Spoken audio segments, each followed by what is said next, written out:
Online पढ़ाई short film का premiere अंधेरी के एम्पा में हुआ संपन्न। इस शो में भारी तादाद में लोग रहे मौजूद। ऑनलाइन पढ़ाई पर आधारित बनाई गई है शॉर्ट फिल्म। इस फिल्म को 11 अवार्डों से किया गया सम्मानित। इस शो में आरटीआई एक्टिविस्ट गलगली जैसे दिग्गज लोग इस प्रीमियर शो देखने के लिए थे स्टूडियो में मौजूद। देखिए खबरें आज भी के लिए मुंबई ब्यूरो रिपोर्ट। सर, आज पवित्र समय का वर्धमान दिवस और उसी के साथ साथ ऑनलाइन पढ़ाई जो कि प्रीमियर शो यहाँ पर रखा गया, जिसको आप लोगों ने बखूबी देखा भी। क्या कहना चाहते हैं इसके विषय में आप? आज पवित्र समय का 12वां वर्धापन दिन था। उस मौके पर मैं मुकेश पंचोली और उनकी पूरी टीम को बधाई देता हूँ। तो सबसे बड़ी बात है कि जो ऑनलाइन पढ़ाई, जो फिल्म बनाई गई है, मुकेश पंचोली है, शिवाजी सरगे है, हरेश गुजेटी और बिनी दलवी, तो ये काफ़ी अच्छी फिल्म है। क्योंकि जब लॉकडाउन शुरू हुआ था उस वक्त ऑनलाइन को लेकर काफ़ी विवाद था और उसके जो सकारात्मक और नकारात्मक दोनों पहलुओं पर काफ़ी चर्चा हुई थी। इन्होंने जो फिल्म में जो फिल्मांकन किया है वो नकारात्मक पर किया, किस तरह से बच्चों उस पर एडिक्ट हुए, गलत मार्ग पर गए, कई जगह पर गलत चीज़ें भी हुई। तो निश्चित तौर पर आने वाले दिनों में समाज में, क्योंकि ऑनलाइन पढ़ाई तो आज कई सारे स्कूलों में जो कुछ लेक्चर्स होते हैं रविवार को तो ऑनलाइन होते हैं, मगर उसमें कैसे परिवार को अपने बच्चों पर नियंत्रण रखना है। मोबाइल तो दीजिए मगर बार बार उस पर कैसा आपको ध्यान रखना है, इन चीज़ों को इन्होंने फोकस करने का काम इस फिल्म में किया है। निश्चित तौर पर इस तरह की जो फिल्में हैं काफ़ी प्रभावशाली होती है, क्योंकि 3 घंटे की फिल्म और जो शॉर्ट फिल्म होती है 5 मिनट की, उसमें काफ़ी अंतर होता है। इसी के लिए इन्हें 11 जो पुरस्कार अलग अलग मिले हैं। तो निश्चित तौर पर इस फिल्म की जो आने वाले दिनों में महत्वता बढ़ेगी। और फिर एक बार मैं पूरी टीम को बधाई देता हूँ। पवित्र समय का आज वर्धमान दिवस है, उनके विषय में क्या कहना है आपका? पवित्र समय काफ़ी 12 साल से लगातार मुकेश पंचोली उनकी टीम उसे प्रकाशित कर रही है। आज मुंबई जैसे शहर में अगर एक आपको अखबार प्रिंट करना है, काफ़ी चुनौती वाला काम है, क्योंकि सरकारी जो एड्स होते हैं या जो निजी लोगों के जो विज्ञापन होते हैं वो मिलने में काफ़ी दिक्कतों का सामना करना पड़ता है।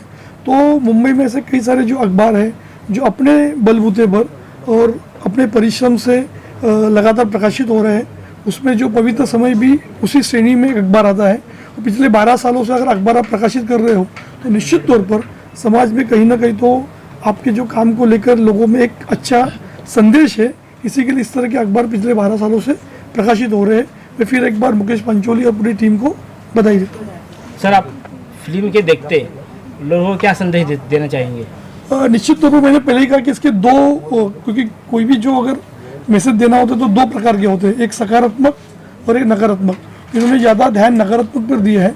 तो निश्चित तौर पर इस फिल्म को लेकर अगर कोई अभिभावक इस फिल्म को देखता है तो उन्हें समझना है कि कैसे अपने बच्चों पर नियंत्रण करना है।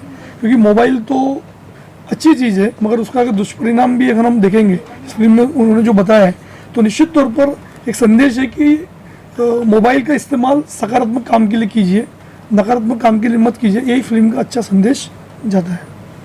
थैंक यू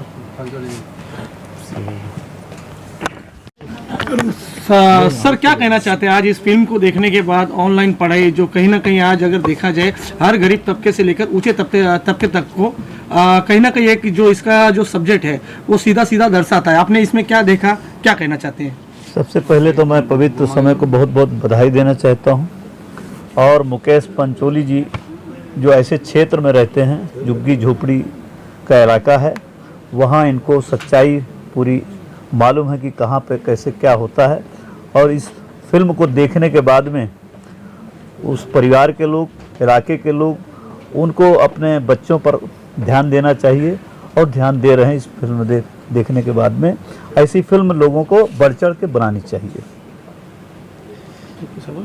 सर, राजनीतिक तौर पे यहाँ पे जो बच्चे बिगड़ रहे कई इलाके में देखा जा रहा है, इस पर आप क्या कहेंगे?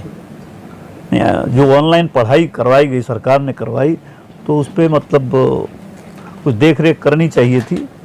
ऐसी पढ़ाई नहीं करवाना चाहिए थी। और माँ बाप को भी अपने बच्चों पर ध्यान देना चाहिए कि बच्चा कैसे पढ़ रहा है। सर, आज पवित्र समय का वर्धापन दिवस है और उसी के साथ साथ आपने ऑनलाइन पढ़ाई का प्रीमियर शो भी रखा है। क्या संदेश, क्या लोगों को कहना चाहते हैं आप? देखिए, ऐसा है कि मैंने इसलिए रखा हूँ पवित्र समय का वर्धापन दिवस, वैसे है तो 15 फरवरी का, लेकिन महाशिवरात्रि के दिन मैंने इसलिए रखा है क्योंकि आज मुझे अपनी फिल्म का प्रीमियर शो भी रखना था, क्योंकि हमने पिछले 1 साल से काफ़ी प्रयास किया था इस फिल्म को सफल बनाने के लिए और ये लगातार मार्केट में घूमी और सर्टिफिकेट प्राप्त कर चुकी है। तो हमने क्यों ना सोचा कि समाज को अच्छा मैसेज देने के लिए और हमारे इतने सारे सहयोगियों को मुझे जो सपोर्ट मिला मुझे बड़ी खुशी हुई। हालांकि ये बिजनेस के लिए फिल्म नहीं है, ये हम समाज को एक मैसेज देने के लिए बनाए हैं और प्रिंट मीडिया के माध्यम से इसको जागरूक कराने के लिए ऐसा कुछ हो नहीं सकता था। इसके लिए हमने इंटरटेनमेंट के जरिए इस फिल्म का निर्माण करके लोगों को जागरूक करने का काम किया है। सर पत्रकारिता करते आज को 12 साल हुए, क्या आप लोगों को संदेश देंगे इस दुनिया के अंदर जो बड़े पैमाने पे यहाँ पर नशाखोरी चल रही है? आप तो ऑनलाइन पढ़ाई के जरिए, लेकिन नशाखोरी के लोग क्या कहेंगे आप? नशाखोरी जो चल रही है वो हमारे अपने लोगों से चल रही है, क्योंकि हम उसको दबा देते हैं। जब नशाखोरी हमारे क्षेत्र में चलती है तो उसको हमको प्रशासन के आगे आना चाहिए, लेकिन अधिकतर ये होता है कि हम डरते हैं कि कहीं हमारे पे अटैक ना हो जाए, ये ना हो जाए, बहुत सारी चीज़ें हैं। एक बार मैंने ऐसा मुद्दा उठाया था तो पवई पुलिस ने मुझ पर झूठा मुकदमा दर्ज कर दिया। क्या लगता है कि पत्रकारिता जगत में लोग आज दब के काम कर रहे हैं? अधिकतर लोग दब के काम कर रहे हैं, पॉलिटिकल लोग के दबाव में कर रहे हैं या कोई चमचागिरी कर रहे हैं, इस प्रकार से भी हो रहा है। इसके लिए आज मार्केट में आम जनता पत्रकारों को एकदम घृणित नज़र से देखती है। उसकी वजह ये हम आप है, क्योंकि हम सच्चाई को दबाते हैं और लोगों को मिलकर अलग कुछ भी काम कर लेते हैं।